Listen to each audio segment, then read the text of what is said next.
Honorables députés du département, Monsieur le Président du Conseil départemental de Matam, son représentant, Monsieur le maire de la commune de Matam, Monsieur le Président du Conseil d'administration de la SONES, Monsieur le Directeur général de la SONES, Monsieur le Directeur général de la CNO, Messieurs les directeurs généraux, Mesdames, Messieurs les directeurs nationaux, Mesdames, Messieurs les chefs de services régionaux et départementaux, Messieurs les responsables des entreprises en charge des travaux et bureaux de contrôle, ainsi que leurs équipes qui conduisent ces travaux, Mesdames, Messieurs les représentants de la société civile, les acteurs communautaires, les notabilités coutumières et religieuses de Matam, chers participants, Mesdames et Messieurs.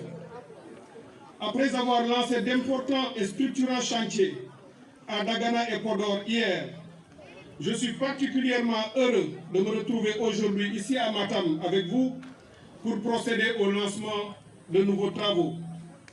Je voudrais donc, au nom de Monsieur le Président de la République, Son Excellence Bassirou Diomaye Diakhar Faye, Monsieur le Premier ministre et l'ensemble du gouvernement du Sénégal, vous remercier pour l'accueil chaleureux qui nous est réservé, moi-même et mon équipe.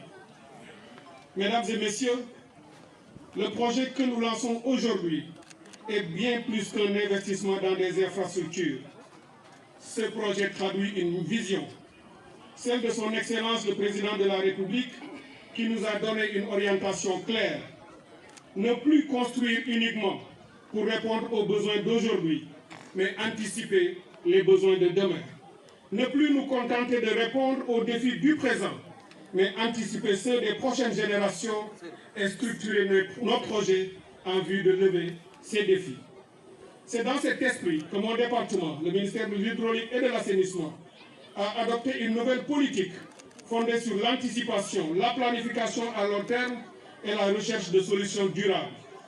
Nous voulons rompre avec les interventions dictées par l'urgence pour privilégier des ouvrages capables d'accompagner durablement la croissance démographique, le développement économique et les effets liés au changement climatique. Vous l'avez dit tout à l'heure, Monsieur le maire, Matam a vocation à grandir, à s'urbaniser davantage, à se développer au plan socio-économique, avec notamment ses ressources naturelles immenses, agricoles, minières et j'en passe, mais également l'installation prochaine de l'université ici, avec les étudiants qui arriveront, mais aussi tous les structures, tous les services qui seront drainés par l'université. Les travaux que nous lançons aujourd'hui ont précisément cette ambition. Ils sont dimensionnés pour répondre aux besoins des populations de Matam bien au-delà de l'horizon 2050. C'est un choix stratégique qui est un choix responsable et conforme à la vision de transformation du Sénégal, la vision Sénégal 2050 portée par son Excellence le chef de l'État. Les études menées par la SONES sur l'évolution des besoins qui ont tenu compte de la croissance démographique et urbanistique, ainsi que les usages des secteurs économiques, ont fixé les niveaux de besoins à 6200 m3 jour à l'horizon 2050, contre 1600 m3 jour en temps normal et 2300 m3 jour en période de forte consommation. Ces besoins projetés ne peuvent être satisfaits par la seule station qui existe aujourd'hui à Matam et dont la capacité ne dépasse guère 1600 m3 jour. À partir d'aujourd'hui, c'est une nouvelle ère qui s'ouvre pour Matam.